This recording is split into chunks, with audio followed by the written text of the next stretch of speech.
মনে হচ্ছে তো? হঠাৎ ট্রেন কেন দেখছি? চুপচাপ একা বসেই বা আছি কেন? কিছু কি ভাবছি? হ্যাঁ, ভাবছি। শুনবেন কি ভাবছি? শুনুন।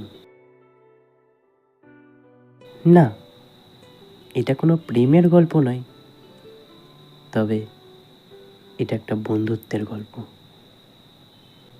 একটা সময় ছিল যখন সবার মতো আমারও একটা ফ্রেন্ড সার্কেল ছিল। খুব ক্লোজ ছিল তারা। একসাথে ঘুরতে যেতাম, চা খেতে যেতাম, আড্ডা মারতাম। ইভেন যে কোনো প্ল্যান হলেই সবাই একসাথে থাকতাম, একসাথে মজা করতাম। কিন্তু তারা এখন আর নেই। না, তাদের কিছু হয়নি, তারা ভালোই আছে, সুখেই আছে।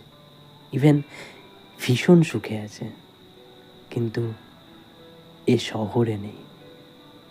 তারা এখন সার্ভিসম্যান, চাকরি পেয়েছে, তাই চলে গেছে অন্য কোনো শহরে, যে শহরটা এই শহর থেকে অনেকটা দূরে।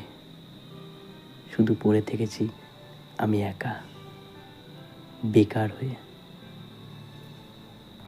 আমার গ্রুপে আমার থেকে আনলাকি পার্সন আর কেউ নেই, কেননা সকলেই তো চাকরি পেয়ে গেছে, চলে গেছে তাদের ফ্যামিলিকে নিয়ে।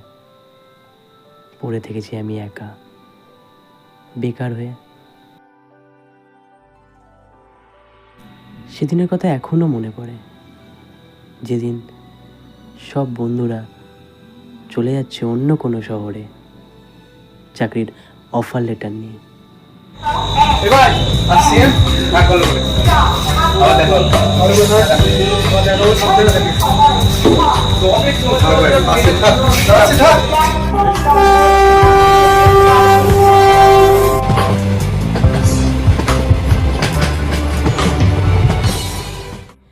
দূরত্বটা হওয়ারই ছিল। দূরত্বটা যদি নাই হতো, তাহলে একাকিত্ব বোধটা বুঝতাম কি করে? আমি চাই না ছুটে যত শূন্য পেজ শীতে আমি বেলার ডাল ভাতে পুড়িয়ে গেছি।